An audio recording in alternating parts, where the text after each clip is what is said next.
You're tuned in to the Ross Tucker Football Podcast, guiding your gridiron journey, none other than your host, former NFL lineman, Ross Tucker.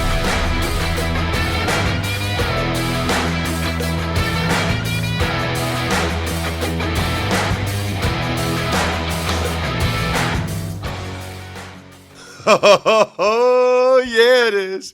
But it's not just any Ross Tucker Football Podcast. It is, of course, a Monster Monday. It is presented by DraftKings. Love those dudes. It's not just any Monday, by the way. It is a Labor Day Monday, which is why we are releasing this on Sunday night, so you guys have it for your travels Sunday evening. You have it Monday morning, wherever you're going, whatever you're doing on Monday. We will have an epic college draft podcast on Monday as well. Emery was fantastic with his bets for week one in college football, and no one's been ahead of the game on Colorado and Shedeur Sanders like Emery, which is why you all, if you like college football or the NFL draft or betting on college football even a little bit, you all need to make sure you are listening or watching the College Draft Podcast. You know who I am, Ross Tucker, former NFL offensive lineman, 5 teams, 7 years. And you know this man. You can check me out every social media platform at Ross Tucker NFL. We are at Ross Tucker Pod. That's where you see the highlight clips of all the best cuts from each show. You can also always watch the show, and more people are doing that. YouTube.com/Ross Tucker NFL. I'll have some more announcements a little bit later in the show now that it's time. It is week one of the NFL season. We've got a game on Thursday night, Lions-Chiefs. I absolutely cannot wait. Beyond fired up. And I'm also excited for you guys to hear part 2 of the interview with Chris Long. Such an awesome guy. And he's real. You know, I think one of the reasons why he's having success with his show and in the media is because I'd like to think, like me, he's real, he's genuine. And we got into some real conversations about, you know, retiring, and he and I were kind of on different pages. I think you guys will really enjoy it. We're all on the same page, though, when it comes to what you should be drinking on Monday while you're grilling out for Labor Day. It's Labatt Blue Light. I mean, if you want to take your Labor Day, if you want to take grilling out, whatever you're doing with family and friends, the next level, it's always Labatt Blue Light. Live life to the power of we. Always enjoy responsibly. Beer, Labatt USA, Buffalo, New York. It's Big Show time. The Big Show. So the one thing I think is interesting, too, about you, and I don't remember what year this was. It might have been 20 or 18 or 19 or 20. One of those years when I started doing the Eagles preseason games, it felt like they were going to re-sign you for that year. Yeah. And then they didn't. And then next thing I know, you had an epic retirement post with just a red Solo cup, which I loved. Look, you got it right there as we're talking. It's full of water. So my career ended on the wedge against the Ravens, 4-man wedge in 2007. They still had that. And herniated disc in my neck, bruised spinal cord, whatever. So I was done. But I would have kept playing, I think, Chris, until basically what happened, right? The doctor said, I said, what do you think? He's like, I think you're 28. You went to Princeton. You should get a real job. Because my spinal cord was bruised. I wasn't that good anymore anyway. Like, you know, I was going to be hanging on. Yeah, but when you talk about spinal cord being bruised, it doesn't even matter if you're good or not. Like, you got to think about your life. Oh, yeah. No, he said once your spinal cord has been, and then he gave me like 3 different neck surgery options. I was like, I think I'm good. I think I'll go on IR and then try to figure something else out. But yours is unique because you could have kept playing, I think, and chose not to. And so I guess I'm just curious, walk me through like the pros and cons and what you went through there. Yeah, it's so interesting, Ross, because, and pardon a longer answer, but like, you know, being in the middle of my career, you remember when Concussion came out and all that stuff, the movie, and, you know, we were a bit more aware of CT and possible effects. And, you know, although I do think it's not a death sentence, there's a lot of guys like yourself or me, or, hey, we just talked about my dad. He's 60-something years old. Guy's sharp as a tack. And, you know, it's not like when you retire, it's a sure thing that you're going to go down this bad road and the whole thing. But we love to, you know, perpetuate that with the negative stories we hear about guys after football. But I got real caught up in that. Like, I started to worry about my future and that sort of thing. I started to worry about my health.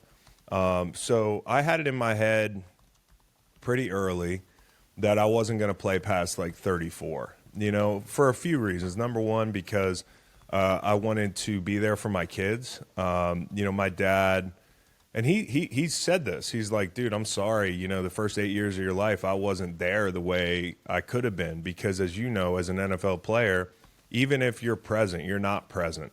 It's hard to go home and turn it off. And, I waited, my wife and I, Meg, waited to have our first son, Waylon, until I was 30 because I was like, okay, by the time I get out, he's going to be starting to remember the time we spend and that sort of thing. So everything timed up well that way.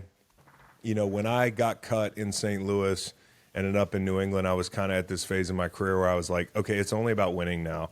You've had individual success. You've been on a really bad team your whole career. It's time to cash it in and win. And New England kind of opened up a new chapter because it gave me some house money to play with and go enjoy Philly. Like, finish my career somewhere that was schematically agreeable with what I did. Because in New England, it wasn't really that. And I loved it. No, dude, you were playing like – I was playing a You're three. playing like – you're like two-gapping at D-tackle. I was like, at what 263, what is he even doing? Which is fine, and I was happy to shovel shit because I wanted to win, and that's truly about I loved everything about New England. I just couldn't continue to subject myself to that if I wanted to play a couple more years, and I wanted to finish strong. So I love Philly. I fell in love with the city. Obviously, the history we made there was awesome, but there was a point where I was one of their 4 guys on third down, and we had this deep group where they were like going to spell me on first and second down, and then third down it'd be me, BG, Fletcher, Derek Barnett.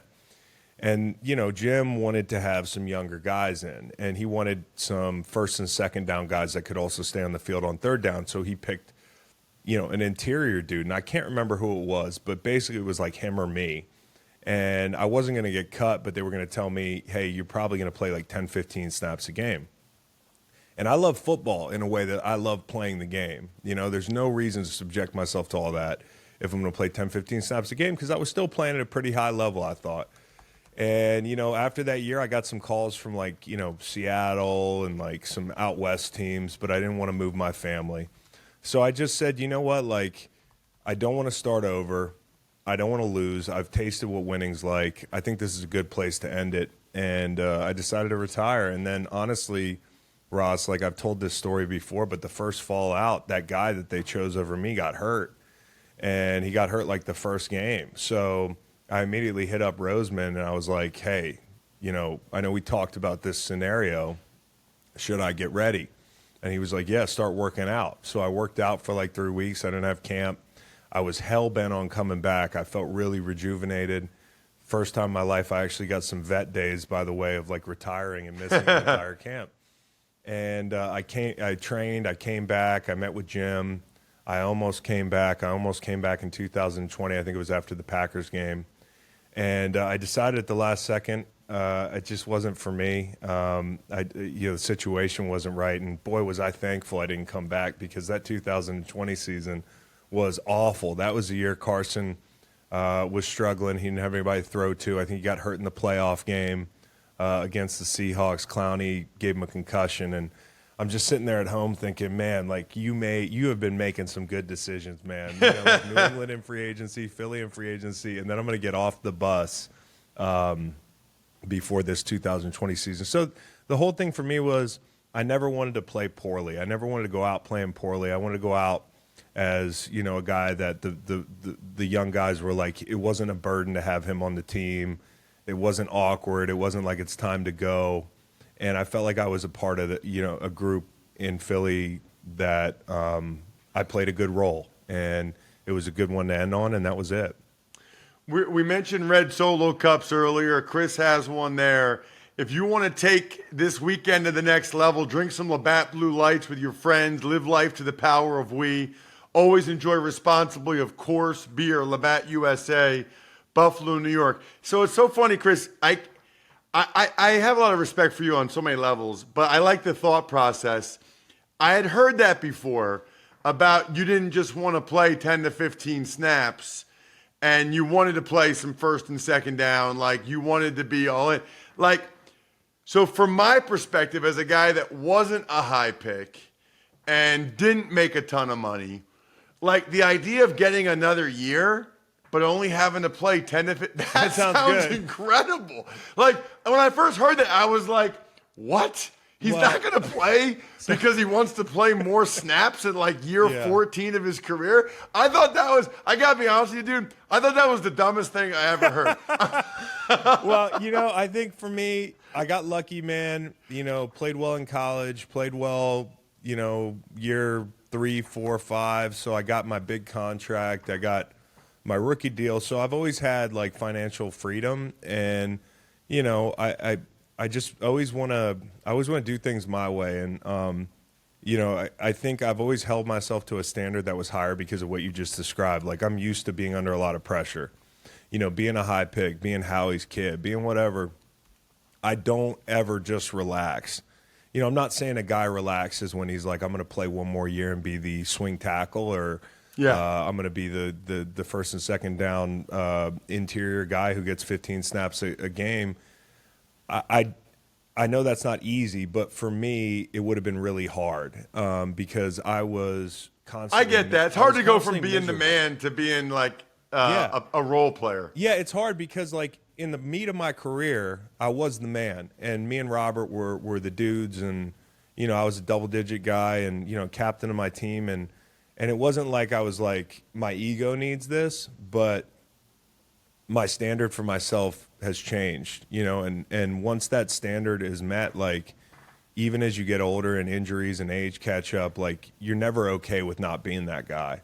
And a lot of people were like, you must be having so much fun in Philly, you must be having so much fun in New England, and I was, but I'm so friggin' hard on myself that I don't think I would have been able to deal with walking out of the stadium and making a tackle and, having 3 rushes and saying, because people say, where's Chris Long? Like, haven't heard from him in a month. Yeah. It's like, so having those snaps to go out and compete, I love competing. I love wearing people down as the game goes on. That's how I wasn't the best athlete, but what I did was I really do believe one of my strengths was my willpower and just trying to will it to happen in the fourth quarter and that sort of thing. And if I don't have, another thing is, as a rusher, everything's about setting people up. If I don't have those opportunities to set people up, I'm not going to look like myself. And so, while it looked like a funny decision for some people, for me, it made a lot of sense. Chris, I got to get you on again at some point because I have like a million more questions for you. Anytime. That I'd love to chat. I knew this was going to happen. I knew I should have made it a 2-parter and asked you that ahead of time. That's all right. We'll get you back on at some point. Make sure you check out Chris's show. It's awesome. Everything they're doing over at Greenlight is amazing. You can check them out at Greenlight, and Chris is at Joel, the number 91ONE. Chris, thank you so much for coming on the show, man. Really appreciate anytime, it. Man. Appreciate you. You do great work. Love to come back. That guy is awesome. You know what isn't awesome, by the way? People attacking your privacy and not having security online when you're traveling like I was this weekend, flying all the way out to San Jose, flying back, airports, hotels. And I've also been telling you, you can run out of stuff to watch on Netflix sometimes. My wife, I told you guys this last week, has been using ExpressVPN to binge The Office on UK Netflix, but they got all kinds of other stuff. Like if you like Korean dramas, use ExpressVPN to parasite off South Korean Netflix. So there's lots of different things. It's not just Netflix. Works with any streaming service, Hulu, BBC iPlayer, YouTube, whatever.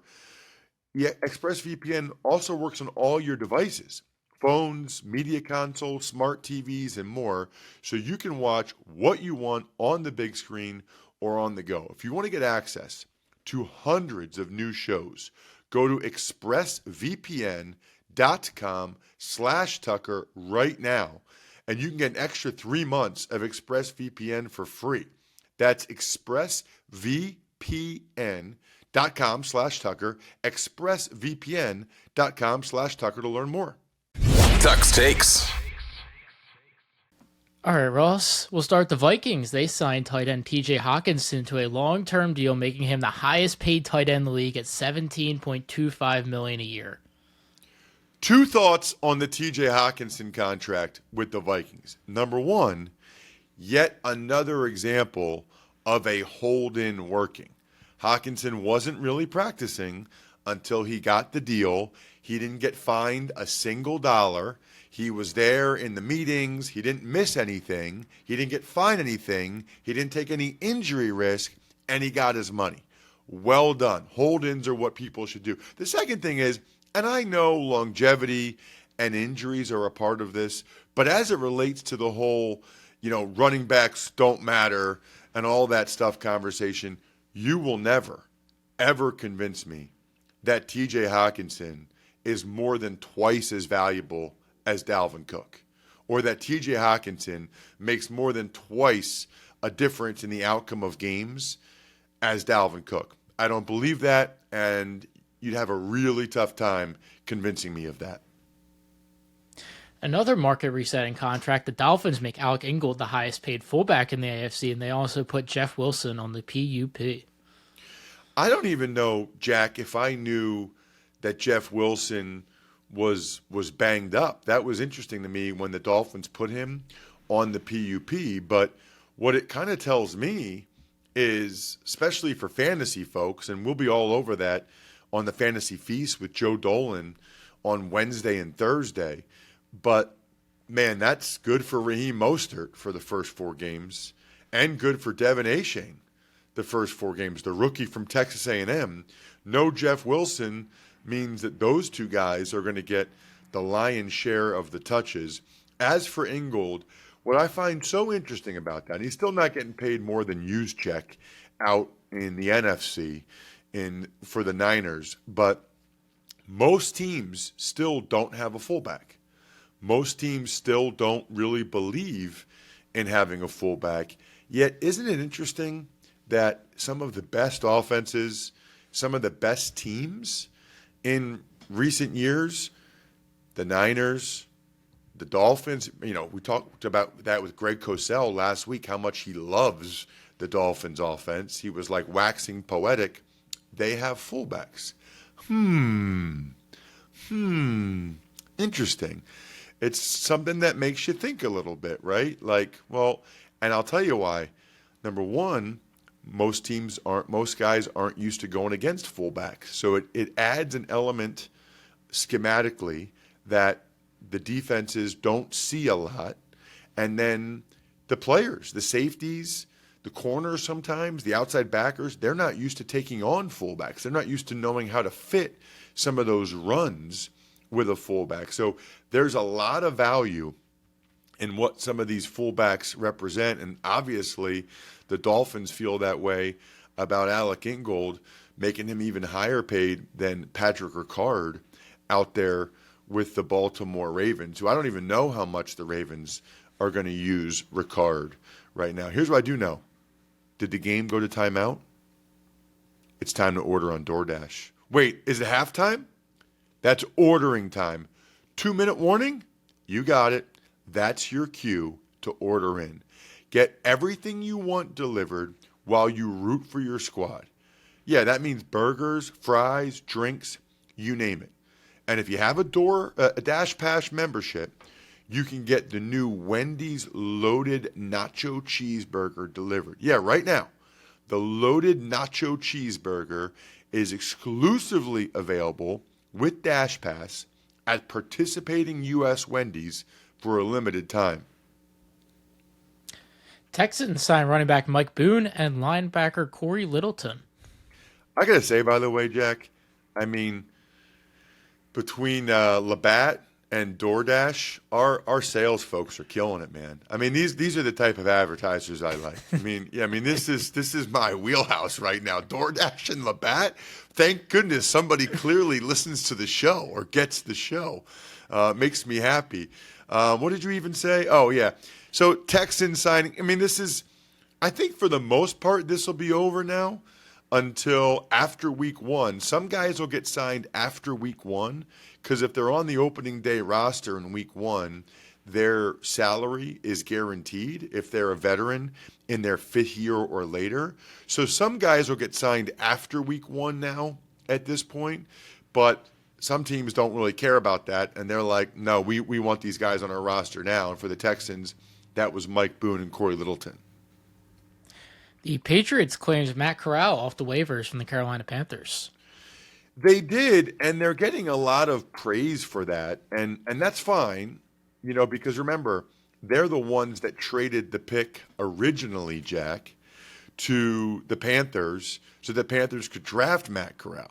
So the Patriots got whatever it was from the Panthers, I think like this year's 3rd-round pick or something crazy. I forget exactly what it was, so that the Panthers could draft Corral in the 4th round, I believe, last year, or whatever, something like that. And then 1 year later, the Panthers cut him, and the Patriots get him for nothing, which is kind of funny. That said, I mean, the Panthers clearly were not enamored with Matt Corral. I think the likelihood that Matt Corral ends up being a productive player for the Patriots, probably not real good, but maybe they like him more. Maybe they end up liking him more as a backup than Bailey Zappi. They obviously don't like Bailey Zappi that much. I'm a little surprised Bailey Zappi even stayed there on practice squad, because you get drafted in the 4th round, you start a couple games and play pretty well, and then the next year they cut you. That just shows the Patriots don't really value Bailey Zappi that much. They were willing to risk another team claiming him on waivers. Rams wide receiver Cooper Kupp suffered a setback with his hamstring. Not good, Jack. I mean, they already, I think, are probably going to be a pretty rough team to watch this year. And I almost wonder sometimes, I think they tried to trade Matthew Stafford reportedly, but it's going to be, it feels like there's a couple-year rebuild that needs to happen there, and they need Cooper Kupp. I mean, you look at their skill guys on offense, they really, really need Cooper Kupp. Defensively, they've got a lot of inexperienced guys, and I saw Cooper Kupp went to see some body specialist or performance specialist in Minnesota because he's having these recurring hamstring issues. That is obviously not a very good sign for the LA Rams. I wouldn't expect to see him, quite frankly, anytime soon, because what they don't want to have happen is they don't want to have him have another setback during the season.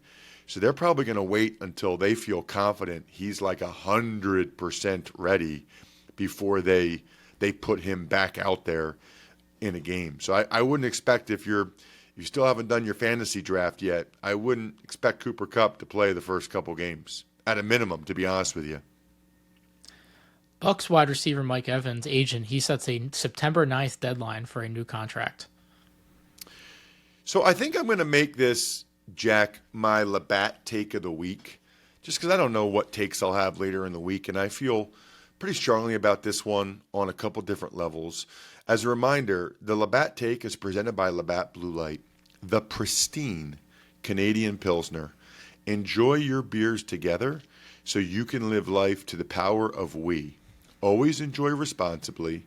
Beer, Labatt USA, Buffalo, New York. Two thoughts on the Mike Evans contract deadline. Number one, no problem with his agent doing this because, Mike wants to get one more big bite at the apple before he goes into this last year, before he potentially gets injured, before his production goes down with a quarterback that's not Tom Brady. So very understandable from Mike Evans' standpoint that he wants to get this contract done now. From the Bucs standpoint, though, does it make sense to give Mike Evans this big contract? I would argue it probably makes more sense to consider trading Mike Evans. This is going to be a rough year, I think, for the Tampa Bay Buccaneers. And let's be honest, they're in a rebuild, whether or not they admit that or not. Ryan Jensen, likely to never play again at center, is devastating to an offensive line that already had some question marks on the right side. Obviously, the quarterback situation is a major question mark. I think if I'm the Bucs, I strongly consider trading Mike Evans if there's a team out there that's willing to give you some legit draft picks in return, and just be honest with yourself that you're not going anywhere this year and maybe not for the next couple years until you get a better quarterback. I don't think Baker Mayfield's that guy. And Mike Evans getting up there in years now. Might make sense to trade him. I would at least strongly consider it if I were the Tampa Bay Bucks. Jack, just a couple other notes real quick. We do have a new patron, Riley Ethorn, Eathorne. Remember, you can be part of our private Slack channel if you go to patreon.com/rtmedia and become a Tuckheads member. You can be part of that private Slack channel, and you get access to my press box food reviews and all of the bets for the Even Money podcast. Other than that, I think we're done here. Thanks for tuning in to the Ross Tucker Football Podcast. Make sure to also check out Even Money, Fantasy Feast, and College Draft, all on the DraftKings Network on Samsung TV Plus, YouTube, or subscribe to the podcast on your favorite platform. Shout outs, Pizza Boy Brewing, Sporticulture. What about HumanHeadNYC.com? Or SteakhouseSports.com, or GoDashBengals.com, or BackOfficeSchedule.com, or MyFrontPageStory.com. By far the best gift you can ever get anyone ever for any time.